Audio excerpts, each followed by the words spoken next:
So a lot of the folks on the Jeep JKLS swap groups always complain about the price of the kits or comment on the price of the kits, and they want to do LS swaps, maybe even an LT swap without buying the expensive kits.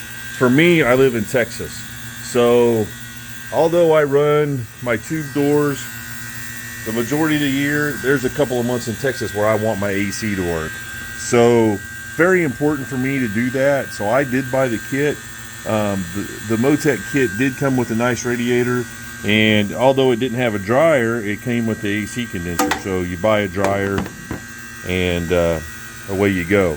So I had bought this Jeep with the purpose of doing an LT swap in it, and I drove it for, actually I had to repair the motor that was in it, and I drove it for a couple of months, 2,700 miles. Didn't run the AC a lot, and then I did the swap. After I did the swap, and I got everything charged, I vacuumed everything down, and I noticed it didn't hold a lot of vacuum, but I went ahead and put everything together and ran it because I was more interested to get it. It was February by the time I got done. I wanted to make sure that the thing was ready to run. So when summer rolled around, I charged the system again and I drove it, and the AC worked good. There was a lot of hissing, which I know comes with leaks, and I'm sure there was moisture in the system. But I stopped later on that year and replaced the expansion valve with an Amazon special. And after that, I was getting 3 or 4 months before I had to do a recharge. Well, it's late fall, and I've been running this AC and recharging it every 3 or 4 months.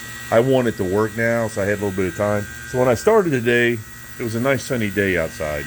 A thunderstorm just blew in, which we needed to rain. So that changes a lot of the things about how when you work on an AC system. But long story short, I redid this with the Rock Auto kit. I'm sure this is the same Chinese junk that I had before.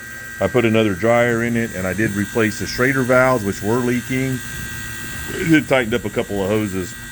The Motec kit does come with a hose kit that adapts the GM compressor to the Jeep system and the new radiator, so with the condenser on it. So anyway, like I said, the AC was important for me. Those parts are done. I've got new Schrader valves in. This is a rascal. If you're doing a swap, I don't care if it's an LS or an LT swap, this is back down under there, and it is a pain to get to. I've got an 1.25 inch body lift and lots of extensions, and I was able to get in there and get it all done. But if you're going to do a swap and you are wanting your radiator to work, I would go ahead and replace some of these components, especially if you don't know the Jeep. If the AC was working fine before, I wouldn't stress over it, but it just makes it a little bit easier.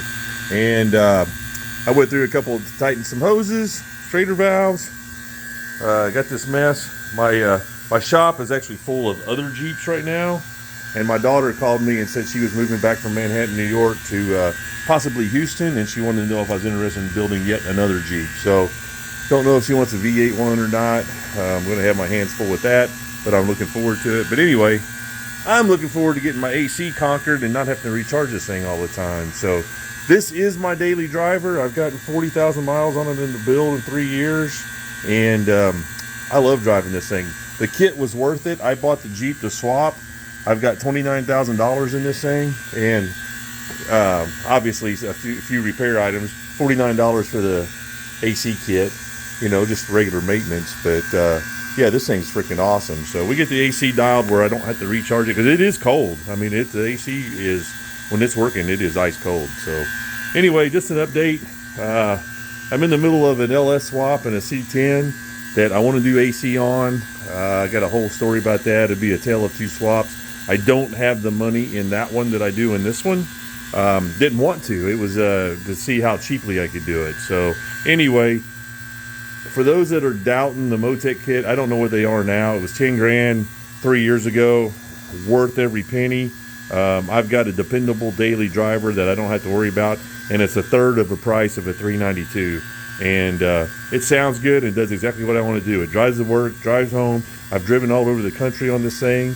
I start it and drive it 75 miles every day. I love it. So there you go.